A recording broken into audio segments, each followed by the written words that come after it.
રંગોની છોડો, ચારે બાજુ હાસ્યનો ગુંજારો અને એક નવી શરૂઆતની ઉર્જા. બસ આ જ તો છે હોળી, એક એવો તહેવાર જે ખાલી રંગોનો જ નથી પણ એની પાછળ ઊંડી વાર્તાઓનો પણ સંગમ છે. તો ચાલો આજે આપણે આ રંગીન ગાથાને થોડી નજીકથી જાણીએ. જુઓ, જેવું આપણે હોળીનું નામ લઈએ ને એટલે મનમાં સૌથી પહેલું ચિત્ર આ જ આવે છે. પ્રેમ અને આનંદથી ભરપૂર એક દ્રશ્ય જ્યાં ભગવાન કૃષ્ણ અને રાધાજી ગોપીઓ સાથે રંગોમાં ભીંજાઈ રહ્યા છે. અને સાચું કહું તો આ દ્રશ્ય જ હોળીની સાચી ઓળખ બની ગયું છે.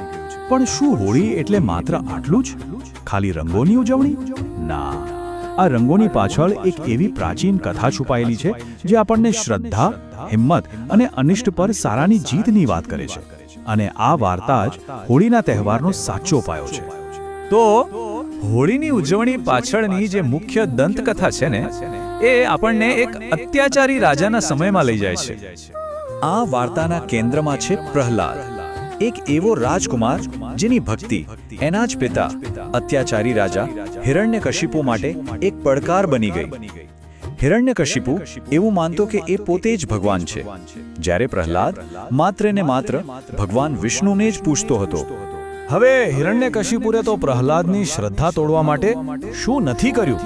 લાલચ આપી, ધમકીઓ આપી, કેટલાય કષ્ટો આપ્યા, પણ પ્રહલાદની ભગવાન વિષ્ણુમાં શ્રદ્ધા હિમાલયની જેમ અડગ રહી. એ જરાય ડગ્યો નહીં.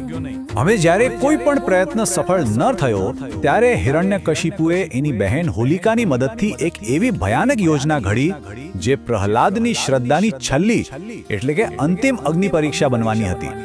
વાત એમ હતી કે હોલિકા પાસે એક અનોખી શક્તિ હતી. એની પાસે એક એવી ઓઢણી હતી જે એને અગ્નિથી બચાવતી હતી. એટલે રાજાએ નક્કી કર્યું કે પોતાના દીકરાનો નાશ કરવા માટે આ જ શક્તિનો ઉપયોગ કરવો. તો યોજના પ્રમાણે હોલિકા પ્રહલાદને ખોળામાં લઈને ચિતા પર બેસી ગઈ અને પેલી જાદુઈ ઓઢણી ઓઢી લીધી. પણ જેવી જ અગ્નિ પ્રગટાવવામાં આવી, એક ચમત્કાર થયો. અચાનક પવન ફૂંકાયો અને પેલી ઓઢણી હોલિકા પરથી ઉડીને સીધી પ્રહલાદને વીંટાઈ ગઈ. અને પરિણામ, જે હોલિકા અગ્નિથી સુરક્ષિત હતી એ જ બળીને ભસ્મ થઈ ગઈ. અને પ્રહલાદ, જેની શ્રદ્ધા અડગ હતી, એ સહી સલામત બહાર આવ્યો. આજે ઘટના બનીને એને જ હોલિકા દહન તરીકે ઓળખવામાં આવે છે.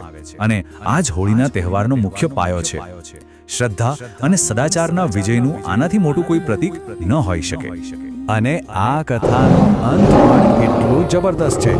છેવટે ભગવાન વિષ્ણુ પોતે નૃસિંહ અવતારમાં પ્રગટ થયા, એટલે કે અડધા માનવ અને અડધા સિંહના રૂપમાં. અને બરાબર સંધ્યા સમયે ઘરના ઉંબરા પર પોતાના ખોળામાં રાખીને નખથી જ હિરણ્યકશિપુનો વધ કર્યો.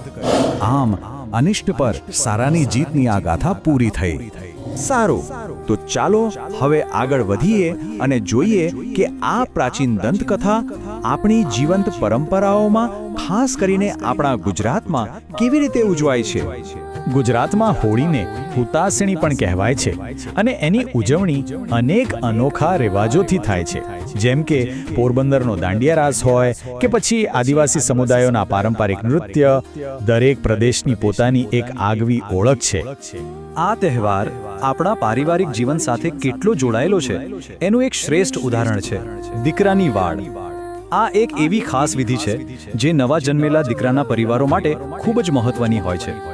આ વિધિમાં શું થાય છે ખબર છે? પરિવાર એમના નવા જન્મેલા દીકરાને સુંદર વસ્ત્રો પહેરાવીને પવિત્ર હોલિકાની પ્રદક્ષિણા કરાવે છે. અને પછી આખા સમુદાયમાં પપાશા અને ખજૂર વહેંચીને આ નવા જીવનના આગમનની ખુશી મનાવવામાં આવે છે. ખરેખર કેટલી સુંદર પરંપરા છે.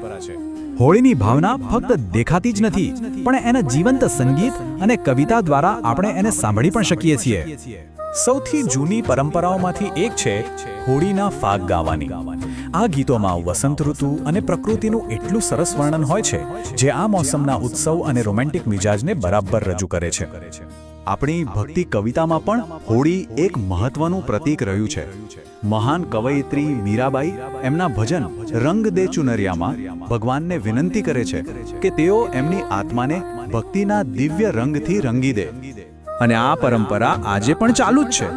બોલિવૂડે તો આ તહેવાર સાથે જોડાયેલા કેટલાક એવા યાદગાર અને ઉત્સવપૂર્ણ ગીતો બનાવ્યા છે જે આજે પણ એટલા જ લોકપ્રિય છે. તો જ્યારે આપણે આ બધી જ વાતોને એકસાથે જોડીએ છીએ ત્યારે હોળીનો અંતિમ સાર શું નીકળે છે? એનો અર્થ શું છે? જુઓ, હોળી માત્ર રંગોનો તહેવાર નથી. એ અનિષ્ટ પર સારાની જીતનું, શ્રદ્ધાની શક્તિનું, વસંતના આગમનનું અને સામુદાયિક આનંદનું પ્રતીક છે. હકીકતમાં આ એક એવી ઉજવણી છે જે બ્રહ્માંડમાં તેજ અને સકારાત્મક ઉર્જા ફેલાવીને અંધકાર પર પ્રકાશના વિજયને દર્શાવે છે. અને આ બધી વાત આપણને એક અંતિમ વિચાર પર લાવીને મૂકી દે છે. દુષ્ટતાને બાળી નાખવાની આ વાર્તા તો ક્યારેય જૂની નથી થતી, પણ એ આપણને વિચારવા માટે મજબૂર કરે છે કે આજના સમયમાં આપણે પ્રતિકાત્મક રીતે આપણી કઈ બુરાઈઓને આ અગ્નિમાં નાખવાનું પસંદ કરીશું.